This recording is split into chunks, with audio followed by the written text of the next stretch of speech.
Assalamualaikum warahmatullahi wabarakatuh. Di sini saya akan memperkenalkan bahan ajar tematik kelas 5, tema 3 tentang makanan sehat, subtema 1, bagaimana tubuh mengolah makanan, pembelajaran 1. Disimak ya. Kompetensi dasar pembelajaran 1 ada 2, yaitu Bahasa Indonesia dan IPA. Bahasa Indonesia yang pertama 3.4 menganalisis informasi yang disampaikan paparan iklan dari media cetak atau elektronik. 4.4 memaragakan kembali informasi yang disampaikan paparan iklan dari media cetak atau elektronik dengan bantuan lisan, tulis, dan visual. Yang IPA 3.3 menjelaskan organ pencernaan dan fungsinya pada hewan dan manusia, serta cara memelihara kesehatan organ pencernaan manusia. 4.3 menyajikan karya tentang konsep organ dan fungsi pencernaan pada hewan atau manusia.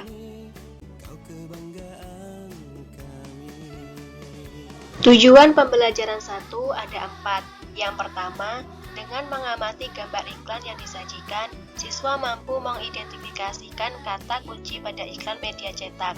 Yang kedua, dengan menuliskan hasil pengamatan terhadap iklan media cetak dalam bentuk peta pikiran, siswa mampu melaporkan hasil pengamatannya. Yang ketiga, dengan mencermati teks bacaan yang disajikan, siswa mampu menemukan informasi tentang organ-organ pencernaan hewan. Yang keempat, dengan berdiskusi dan mencari informasi dalam kelompok, siswa mampu menjelaskan organ-organ pencernaan hewan dan fungsinya.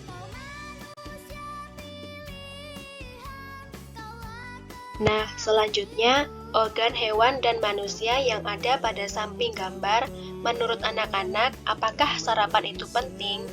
Apakah yang anak-anak ketahui tentang organ pencernaan? Apakah organ pencernaan itu penting bagi kita? Menurut kalian, apakah organ pencernaan yang kita miliki sama dengan yang dimiliki oleh hewan?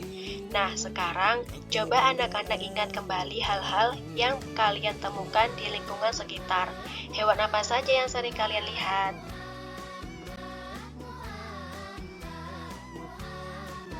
Setelah anak-anak melihat organ hewan dan manusia, sekarang coba kalian mengamati. Ada beberapa pertanyaan. Yang pertama, apakah anak-anak selalu makan makanan sehat seperti pada gambar di samping?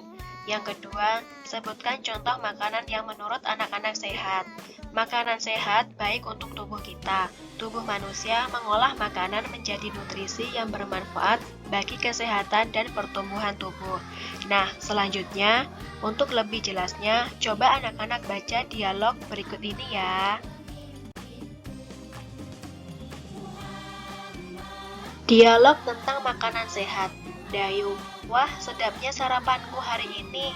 Edo, sarapan apa kamu pagi ini Dayu? Kalau aku seperti biasa, nasi, sayur, dan telur mata sapi sudah cukup. Dayu, ibuku membuat bubur ayam istimewa Edo. Siti, aduh semuanya terdengar enak untukku, sekalipun hanya nasi, sayur, dan telur mata sapi. Apalagi kalau bubur ayam istimewa. Bersyukurlah kita dikaruniai sistem pencernaan teman-teman. Dengan begitu, makanan yang kita makan dapat membawa manfaat untuk tubuh kita. Dayu, betul juga ya. Apa sebenarnya manfaat sistem pencernaan itu, Siti? Siti, sistem pencernaan merupakan organ yang dapat ditemui pada manusia dan hewan. Sistem pencernaan berfungsi untuk memperhalus makanan sehingga menghasilkan nutrisi yang dapat diserap oleh tubuh. Dengan adanya nutrisi tersebut, maka manusia dan hewan dapat tumbuh dan berkembang dengan baik. Jika makanan yang dikonsumsi itu sehat dan bergizi tinggi, maka manusia atau hewan yang mengkonsumsinya akan bertumbuh dengan sehat. Edo, aku pernah melihat iklan tentang bubur ayam dengan beras organik. Dalam iklan tersebut terdapat kalimat yang mengajak untuk memakan bubur organik. Dayu, wah kedengarannya menarik ya Edo. Kapan-kapan kita makan bubur ayam di tempat itu yuk. Pastinya lebih sehat karena berasnya organik. Sekarang, coba anak-anak mengamati iklan di samping ini ya, yang berjudul "Biasakan Anak Makan Buah dan Sayur". Nah, sekarang, hal apa yang kalian temukan dalam iklan? Dan coba tuliskan hal tersebut pada tabel halaman 4 pada buku anak-anak semua ya. Nah, setelah kalian mengamati iklan gambar yang tadi, sekarang coba kalian berdiskusi. Diskusikan dengan teman sebangkumu tentang beberapa hal berikut.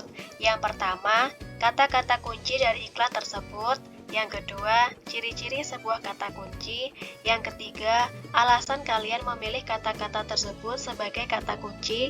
Yang keempat, buatlah kesimpulan dari hasil diskusi kelompokmu tentang kata kunci. Selanjutnya, pilihlah pasangan temanmu yang lain dan bandingkan hasil diskusi kamu dengan pasangan tersebut. Setelah kalian berdiskusi, coba sekarang kalian mengamati gambar sapi, rumput, dan susu pada gambar tersebut. Kemudian, coba kalian membaca sistem pencernaan makanan pada hewan ruminansia. Apa itu hewan ruminansia?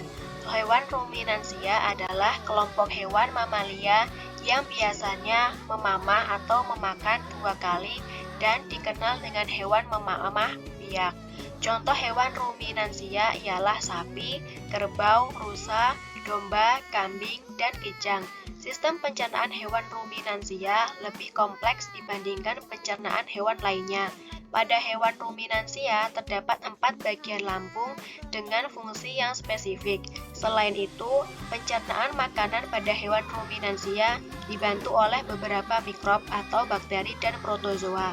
Mikrob tersebut dapat membantu mencerna rumput. Coba kamu perhatikan penjelasan mengenai proses pencernaan pada hewan ini dengan seksama ya. Mekanisme pencernaan makanan pada hewan ruminansia. Informasi mengenai organ pencernaan pada sapi. Makanan seperti rumput pertama kali masuk ke dalam mulut sapi. Di dalam mulut terdapat organ-organ pencernaan seperti berikut. Yang pertama, gigi. Gigi sapi tersusun dari gigi seri yang berguna untuk memotong makanan dan gigi geraham untuk mengunyah makanan. Yang kedua, lidah. Lidah sapi berguna untuk merenggut rumput, makanan, dan mendorong makanan yang sudah dikunyah menuju lambung. Saliva merupakan cairan atau enzim khusus yang dihasilkan oleh kelenjar khusus pada sapi yang kemudian disalurkan ke dalam rongga mulut. Saliva ini berperan dalam proses pencernaan kimiawi. Lambung sapi berbeda dengan lambung manusia, ukurannya jauh lebih besar. Lambung sapi merupakan organ pencernaan yang sangat penting bagi sapi. Lambung sapi terdiri atas beberapa bagian, yaitu rumen, retikulum, omasum, dan abus masum. Oleh karena itu, sapi dikatakan memiliki 4 perut. Nah, sekarang coba anak-anak perhatikan gambar sapi pada gambar di samping ya, tentang bagian-bagian dari lambung sapi. Yang pertama adalah rumen atau perut besar, tempat terjadinya pencernaan dengan bantuan mikroba atau bakteri. Di sini, makanan dicerna hingga menjadi bubur dengan gerakan mengaduk yang dilakukan oleh dinding rumen. Pada saat sapi beristirahat, makanan kembali ke mulut dan dikunyah kembali. Setelah dikunyah untuk yang kedua kalinya, makanan masuk ke retikulum atau perut jala. Yang kedua, retikulum atau perut jala. Di dalam retikulum, makanan kembali mengalami proses fermentasi dengan bantuan bakteri ionorrhob dan protozoa. Di dalam bagian perut ini, terjadi proses absorpsi dan penyaringan benda-benda asing yang masuk bersamaan makanan sehingga tidak masuk ke omasum atau ke perut kitab. Omasum atau perut kitab. Di dalam omasum, makanan dicerna dengan bantuan enzim pencernaan. Selanjutnya, makanan masuk ke obamasum. Obamasum atau perut masam. Perut bagian inilah yang sebenarnya disebut dengan lambung. Di sini, makanan dicerna dengan bantuan enzim pencernaan pepsin yang dihasilkan oleh obamasum. Setelah melewati seluruh proses pencernaan makanan di dalam obamasum, makanan bergerak menuju usus halus. Panjang usus halus seekor sapi dewasa dapat mencapai 40 meter di dalam usus halus. Terjadi proses absorpsi dan fermentasi.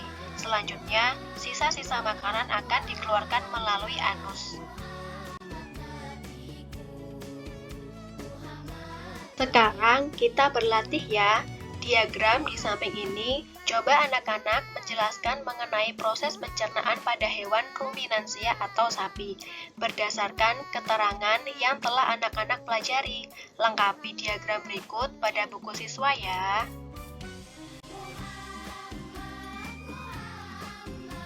Sekarang, coba kreasikan gambar hewan sapi pada di samping pada kertas gambar ukuran A3. Buatlah gambar sebaik mungkin, kemudian lengkapi gambar tersebut dengan hal-hal berikut. Yang pertama, memberi nama hewan setiap bagian organ pencernaan pada hewan sapi. Yang kedua, memberi tanda panah atau gunakan warna merah untuk menggambarkan perjalanan makanan pada sistem pencernaan sapi. Yang ketiga, warnai gambar kalian sebaik dan semenarik mungkin. Yang keempat, jangan lupa untuk menuliskan nama anggota kelompok kalian pada bagian kiri bawah kertas gambar. Jangan lupa perhatikan hal-hal di bawah ini sebagai panduan dalam presentasi kalian ya. Yang pertama, jelaskan dengan suara yang jelas. Yang kedua, sebutkan dan tunjukkan organ-organ pencernaan sapi dengan tepat dan lengkap. Yang ketiga, jelaskan dan tunjukkan anak panah yang kalian gambar perjalanan makanan pada sistem pencernaan sapi dengan tepat dan jelas. Kegiatan penilaian membuat peta pikiran dengan teknik penilaian penugasan, instrumen penilaian dengan cara rubrik, KD Bahasa Indonesia 3.4 dan 4.4. Kegiatan penilaian membuat diagram sistem pencernaan hewan ruminansia dengan teknik penilaian yaitu penugasan, instrumen penilaian dengan cara rubrik, KD IPA 3.3 dan 4.3. Kegiatan penilaian terakhir yaitu membuat poster sistem pencernaan hewan ruminansia dengan teknik penilaian yaitu penugasan, instrumen penilaian dengan cara rubrik, KD IPA 3.3 dan 4.3. Baik, itu tadi sedikit penjelasan mengenai bahan ajar tematik kelas 5 tema 3. Apabila terdapat kata-kata yang salah dan kekeliruan dalam penyusunan, saya mohon maaf. Saya akhiri. Wabillahi taufiq walhidayah. Wassalamualaikum warahmatullahi wabarakatuh.